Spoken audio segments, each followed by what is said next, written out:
State bank کی جانب سے شرح سود میں کمی کا اعلان مہنگائی پر قابو پانے کی کوششوں کی تائید اور ثبوت ہے۔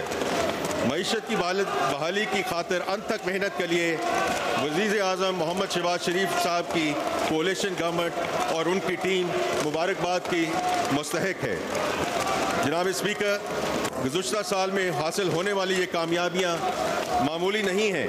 ان کے نتیجے میں ملک ایک بحرانی صورت سے نکل چکا ہے اور دیر پا ترقی کے ایسے سفر کا آغاز ہو چکا ہے جس کے ثمرات عوام تک پہنچیں گے۔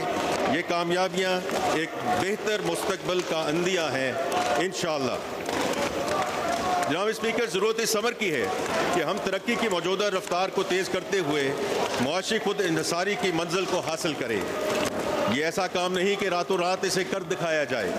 اس کے لیے ہمیں سخت محنت، ایک ہوم گرون اصلاحاتی پلان پر تمام اداروں اور عوام کے ساتھ مل کر کام کرنے کی ضرورت ہے۔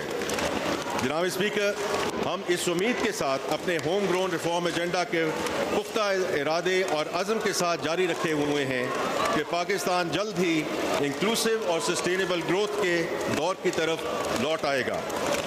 ہر کوئی اس بات سے بخوبی واقف ہے کہ راستہ بہت کٹھن ہے، ہمارے پاس آپشنز محدود ہیں، مگر جیسا کہ میں پہلے عرض کر چکا ہوں، یہ اصلاحات کا وقت ہے۔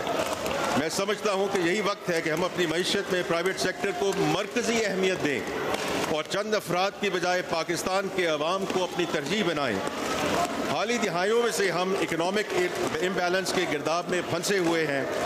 اس کی وجہ وہ اسٹرکچرل فیکٹرز ہیں جن کی وجہ سے سرمایہ کاری، معاشی پیداوار اور برآمدات دباؤ کا شکار ہیں۔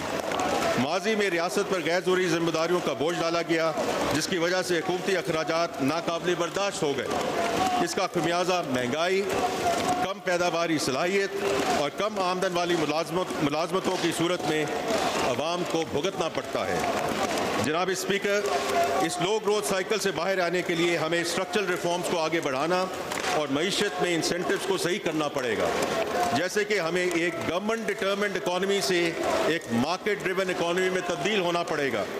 ہمارے معاشی نظام کو عالمی معیشت کے ساتھ چلتے ہوئے برآمدات کو فروغ دینا ہوگا۔ ہماری معاشی ترقی کو کنزمپشن بیس کی بجائے سیونگز اینڈ انویسٹمنٹ بیس ہونا چاہیے۔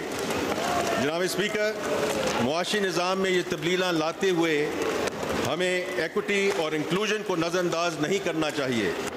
ہمیں درج ذیل پہلوؤں کا احاطہ کرتے ہوئے جرأت مندانہ اقدامات کی ضرورت ہے۔